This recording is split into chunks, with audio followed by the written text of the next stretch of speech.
was getting ready to say I'm a little bit nervous.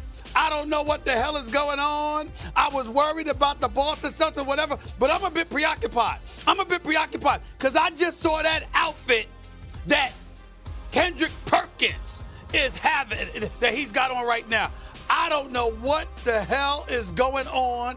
I don't know what prison cell he just came from, but evidently he's made it to First Take. There's a lot to discuss based on that outfit alone that Kendrick Perkins is wearing. Lord have mercy. Is he trying to be something we don't know about? Hell, that's even wilder than Jason Tatum looked last night. First Take in the house. Let's go. It's the Boston Celtics and the Golden State Warriors in Game 1 of the NBA Finals. Chef Curry starting to cook. He's hotter than fish grease. This team in green and white hangs around. Oh, so much Steph Curry. Wild comeback here for the Celtics. Horford for the lead. Boston up by 3. Thing about the Celtics, there's not one guy you can point to that had a hand in winning this ball game. The Celtics take Game 1 of the 2022 NBA Finals.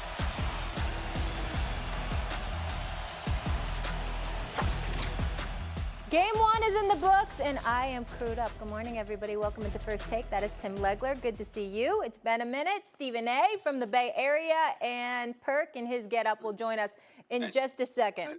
You know, Molly, Tim Legler, it's good to see you. Molly, what the hell's going on? What you doing with your nightgown on for the morning First Take? What's going on? What's going on? I'm just wondering. What's going on? It looks very nice in the whole bit, but I'm just saying silk and all of that other stuff. We rocking silk in the morning? That's how it looks? This is I'm just wondering. It looks silky.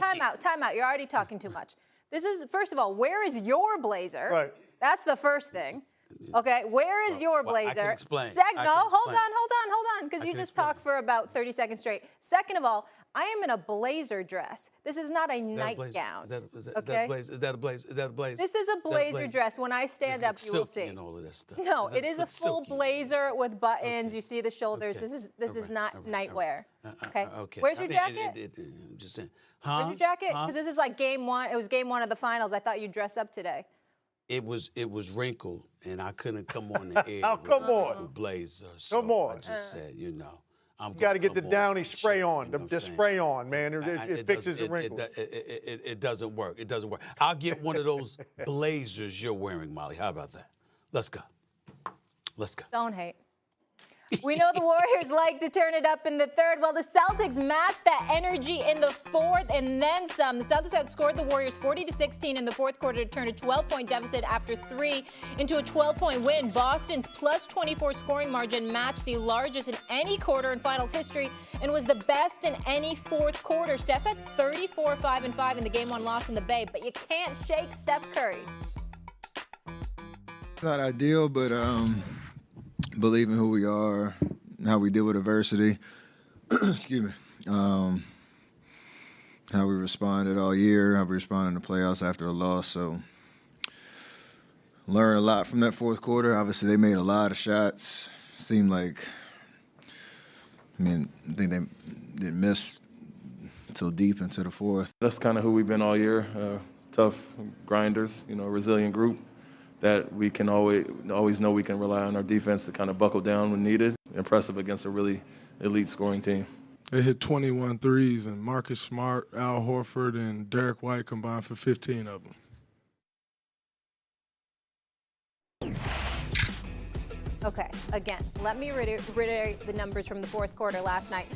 It was as the Celtics outscored the Warriors by 24 points on their home floor. That included a 17-0 run at one point of the quarter. Only the 2003 Spurs had a bigger run in the finals game in the last 50 years. So, gentlemen, in his first finals game, Al Horford had a team-high 26 points. Today, he turns 36 years old. Okay, we got to pause. Okay.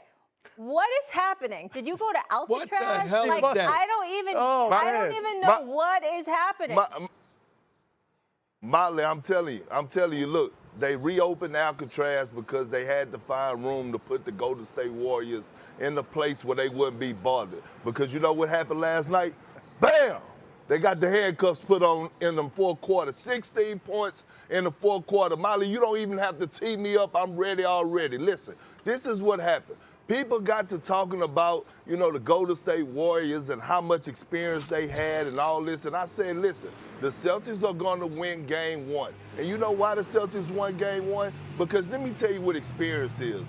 Experience is going against the defending champs, being down 3-2, having to go win a game 6 on the road and win a game 7 at home to advance to the Eastern Conference Finals. Experience is losing the game 6 in the Eastern Conference Finals, winning the game 7 on the road to advance to the finals. That's experience. Experience is being down by 15 points going into the fourth quarter or 10 double figures going into the fourth quarter in your first finals appearance and walking it down. Yes, Steph Curry had a beautiful first quarter, 21 points. I get all that.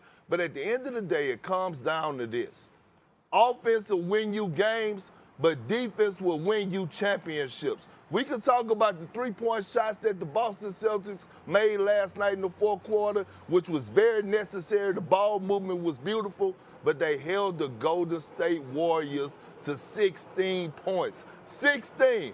Put these on them. Stephen, hey, I don't know about you, but are you having a hard time handcuffs. concentrating on what he's saying? Because I am. Yes. I need to know, is that a That's onesie? exactly. That's exactly. I don't know if it's. Is that a onesie? It's like it's what is like that?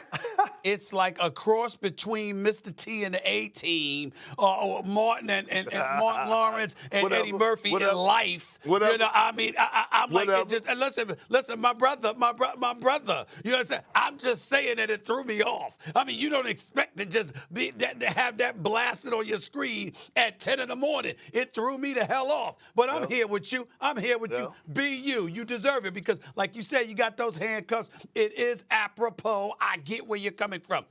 Kendrick Perkins, I'm not saying that you're wrong. I'm just going to focus on something else, bro. I'm going to focus on the fact that the Golden State Warriors could only make 7 shots in the fourth quarter. I'm going to focus on the fact that after 21 points and 6 threes in the first quarter, Steph Curry was held to 13 points. I'm going to focus on the fact that Klay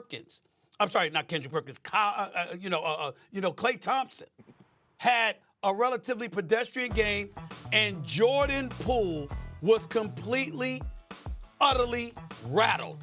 Everybody was up in his mug. It was Smart. It was Pritchard. It was Brown. Whoever it was, Jordan Poole could not do anything. Absolutely nothing. Now, obviously, those could all be attributed to Boston's defense. So I'm in no way trying to disagree with you. I'm just saying to you that my focus is on, it's like, damn. I went from looking at Golden State winning this series in 7 games to actually saying, I suspect they will, but how the hell are you going to win games in this series? How are you going to pull this off? You try to go into the interior. You got Robert Williams blocking shots. You sit up there and you try to key on Jaylen Brown and Jason Tatum. Al Horford hitting open jump shots. Derek White coming off the bench hitting shots. I'm just saying, we're talking about Boston's defense, sure.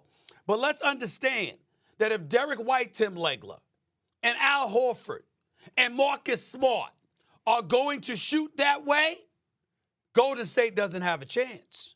They don't have a chance. You can't have role players shooting like that and expect the Golden State Warriors to win.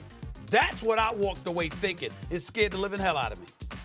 Yeah, listen, Steve Kerr had some sound after the game. He said, basically, my first gut reaction is they played a hell of a fourth quarter. And I'm sitting there saying, no, they didn't play a hell of a fourth quarter. They played perfect basketball. Perfect basketball. You could go and look at every game played in the NBA this season. You would have a difficult time finding a better 12 minutes put together on both ends of the floor than what Boston did in the fourth quarter of that game. And it was, look, guys stepped up, made shots. I thought Golden State's offense got pushed further and further out. They did get away a little bit from what they do. There was no guard screen action. There was no cutters. Everything was pushed out on the perimeter. I think they started to sense, hey, man, they're scoring every time down the other end. I thought they tried to hit the home run a little bit too quickly. They didn't do the things they did in the first 3 quarters. Listen, you cannot take anything away from Boston. But what they did was win a road game, and this is their 8th road win, by the way, in the postseason, which is incredible. 8-2. Incredible. They've won 8 road games already with 6 more games potentially to play in the finals. But here's the thing. I expected both teams to win a road game in this series, which is why I ultimately picked the Warriors in 7. I think they're both going to win road games. And it just so happens Boston did it in game 1, and they turned it around in such a dramatic way, guys. I was sitting with my mouth open in the fourth quarter going, what exactly in the hell am I watching right now that this game turned that dramatically after Golden State completely established control in the third quarter? So a lot of things that Golden State can clean up. It's going to be a tough film session. If I'm Steve Kerr, I'm only watching the fourth quarter. That's all I want to watch. Let's watch this quarter, particularly defensively, and some of the mistakes they were making in not getting the shooters. Those are where the adjustments are going to have to come from Golden State because Boston bombed them out in the fourth quarter, and that just can't happen, or Golden State can't win the series. See, what I saw in this game was trust.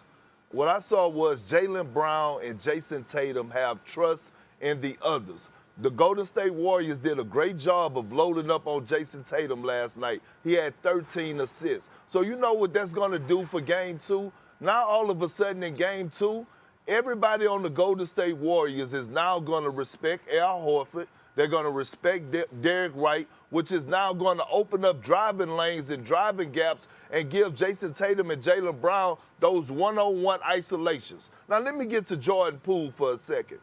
Throughout this entire playoffs, Jordan Poole has been what? The third option to Klay Thompson and Steph Curry.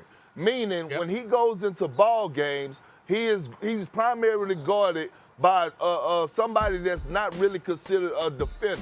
See, when you're dealing with this Celtic team right here, this team that got this depth at the perimeter for its defensive prowess, you can't hide no more. So they have about 6 or 7 guys that are capable of sliding.